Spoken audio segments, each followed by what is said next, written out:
विभिन्न माध्यमों में ध्वनि की चाल। तो मीटर पर सेकंड एट 0 डिग्री सेल्सियस के अंतर्गत होगा। तो माध्यम और ध्वनि की चाल, तो सबसे पहले हम लोग जान लेते हैं कि किस माध्यम में ध्वनि की चाल क्या होगा। तो हम लोग लिखेंगे यहाँ पे पहले वायु में ध्वनि की चाल होगा दोस्तों, वायु में ध्वनि की चाल होगा 332 मीटर पर सेकेंड एट 0 डिग्री सेल्सियस के अंतर्गत आता है। तो हाइड्रोजन में जो ध्वनि की चाल होगा वो होगा 1269 मीटर पर सेकेंड। उसी प्रकार कार्बन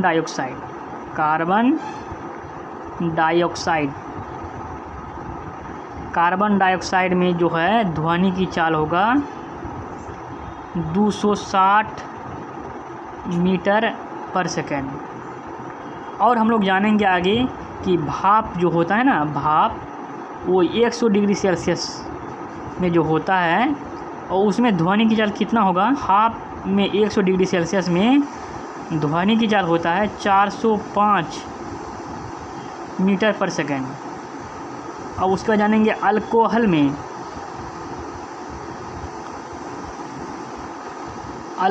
में ध्वनि की चाल होगा 1213 मीटर पर सेकेंड। अब हम लोग आगे पढ़ेंगे कि जल में ध्वनि की चाल। जल में ध्वनि की चाल होगा 1483 मीटर पर सेकेंड। उसी प्रकार हम लोग देखेंगे कि समुद्र जल के बारे में जानेंगे कि समुद्र जल में ध्वनि की चाल कितना होगा। तो दोस्तों समुद्र जल में ध्वनि की चाल होगा 1533 मीटर पर सेकेंड।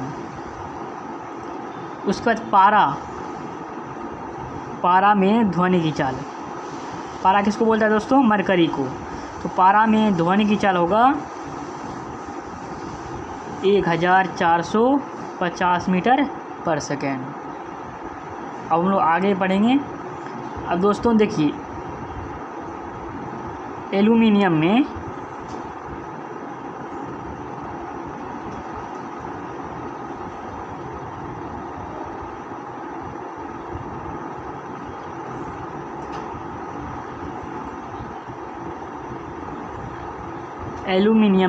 जो है ध्वनि की चाल होगा 6420 मीटर पर सेकेंड। और हम लोग देखेंगे लास्ट जो क्वेश्चन है, और लोहा में जो है ध्वनि की चाल कितना होगा। तो लोहा में ध्वनि की चाल होगा 5130 मीटर पर सेकेंड। तो दोस्तों अभी हम लोग इतना पढ़ चुके हैं कि विभिन्न माध्यमों में ध्वनि की चाल मीटर पर सेकेंड एट 0 डिग्री सेल्सियस, यानी कि ये माध्यम और ध्वनि की चाल, इसके बारे में हम लोग पढ़ चुके हैं। देखिए दोस्तों वायु में ध्वनि की चाल होगा 332 मीटर पर सेकेंड। उसी प्रकार हाइड्रोजन, कार्बन डाइऑक्साइड, भाप, एक अल्कोहल, जल, समुद्र जल, पारा, एल्यूमिनियम और लोहा के बारे में जाने कि इसमें ध्वनि की चाल कितना होगा। दोस्तों अब हम लोग तरंग के बारे में जानेंगे कि तरंग जो है कितने प्रकार के होते हैं, कितने भागों में तरंग को बांटा गया है, तो इसके बारे में हम लोग जान लेंगे। तो तरंगों को मुख्यतः 2 भागों में बांटा गया है। कितने भागों में दोस्तों? मुख्यतः 2 भागों में बांटा गया है। भागों में बांटा जा सकता है। ये जो हम पढ़ा रहे हैं दोस्तों वो VVI प्रश्न है, और ये जो साइंस का जो VVI प्रश्न है। तो तरंगों को मुख्यतः 2 भागों में बांटा जा सकता है। सबसे पहला जो है यांत्रिक तरंग को पहला भागों में बांटा गया है। तरंग उसको हम लोग इंग्लिश में बोलेंगे mechanical mechanical wave, WAVE wave. और दूसरा है दोस्तों अयांत्रिक तरंग, अयांत्रिक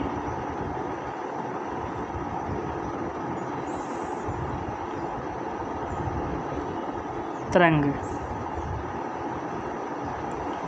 उसको हम लोग इंग्लिश में बोलेंगे non mechanical waves, non mechanical waves बोलेंगे। अब हम लोग जानेंगे कि तरंग की परिभाषा क्या है, तरंग की परिभाषा क्या है, इसे भी हम लोग जान लेंगे। तो तरंग की परिभाषा हम लोग समझेंगे पहले। किस तरंग की परिभाषा समझेंगे? यांत्रिक तरंग की परिभाषा समझेंगे। वे तरंगें जो किसी पदार्थिक माध्यम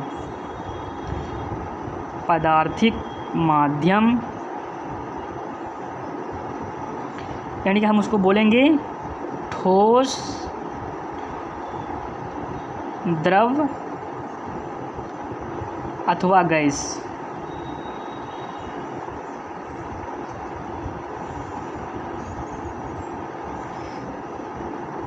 में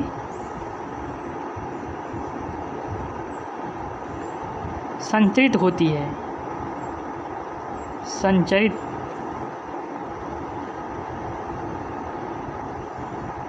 होती है यांत्रिक तरंगें कहलाती है। कौन तरंग कहलाती है? यांत्रिक तरंगें। अभी हम लोग जाने कि यांत्रिक तरंग किसे कहते हैं। अब हम लोग जानेंगे कि यांत्रिक तरंग को मुख्यतः दो भागों में बांटा जा सकता है। यांत्रिक तरंग को मुख्यतः कितने भागों में बांटा जाता है? दो भागों में। हम लोग यहाँ पे लिख देंगे तरंग को दो भागों में बांटा जा सकता है, यांत्रिक तरंग और यांत्रिक तरंग। उसके बाद यांत्रिक तरंग की परिभाषा हम लोग जाने। उसके बाद अब हम लोग सीखेंगे कि यांत्रिक तरंग को दो भागों में बांटा गया है। यांत्रिक तरंग को दो भागों में बांटा गया है। तो हम लोग यहाँ लिखेंगे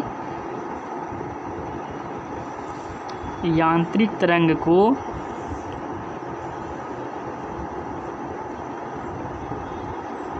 दो भागों में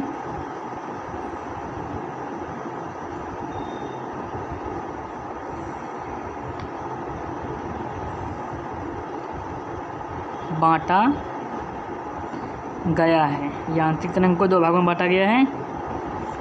पहला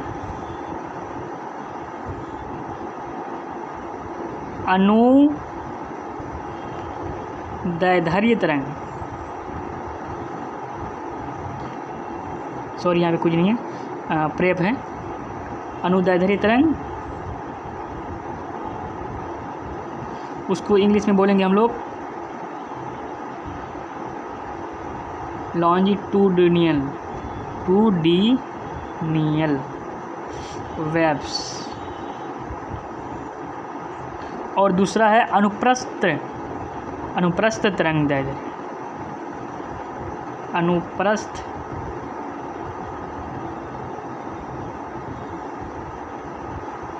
तरंग, उसको इंग्लिश में बोलेंगे ट्रांजर्व वेव्स। तो हेलो दोस्तों, आप लोग अभी इस वीडियो के माध्यम से जान चुके हैं कि विभिन्न माध्यमों में ध्वनि की चाल कितना होगा। तो वायु में ध्वनि की चाल, हाइड्रोजन में ध्वनि की चाल, कार्बन डाइऑक्साइड में ध्वनि की चाल, भाप में ध्वनि की चाल, और एल्युमिनियम, लोहा, समुद्र जल, पारा, इसमें ध्वनि की चाल आपको जान पाए इस वीडियो के माध्यम से। उसके बाद हम लोग जानें कि तरंगों को मुख्यतः दो भागों में बांटा जा सकता है, दो भागों में बांटा जा सकता है, यांत्रिक तरंग और यांत्रिक तरंग। उसके बाद यांत्रिक तरंग, जो यांत्रिक तरंग वे तरंगे जो किसी पदार्थिक, ठोस, द्रव अथवा गैस में संचरित होती है, उसे यांत्रिक तरंगें कहलाती है। उसके बाद हम लोग जानें कि यांत्रिक तरंग को दो भागों में बांटा गया है। नंबर एक अनुदैर्ध्य तरंग, उसके बाद दूसरा है अनुप्रस्थ तरंग, ट्रांजर्व वेव्स, और लॉन्जिट्यूडिनल वेव्स। इसके बारे में जानें। तो हेलो दोस्तों, अगर आपको यह वीडियो अच्छा लगा हो तो मेरे इस चैनल को ज़रूर से ज़रूर सब्सक्राइब, लाइक और शेयर करें, ताकि मेरा मनोबल बढ़ा रहे और आगे भी हम वीडियो बनाएं इसी विषय पर।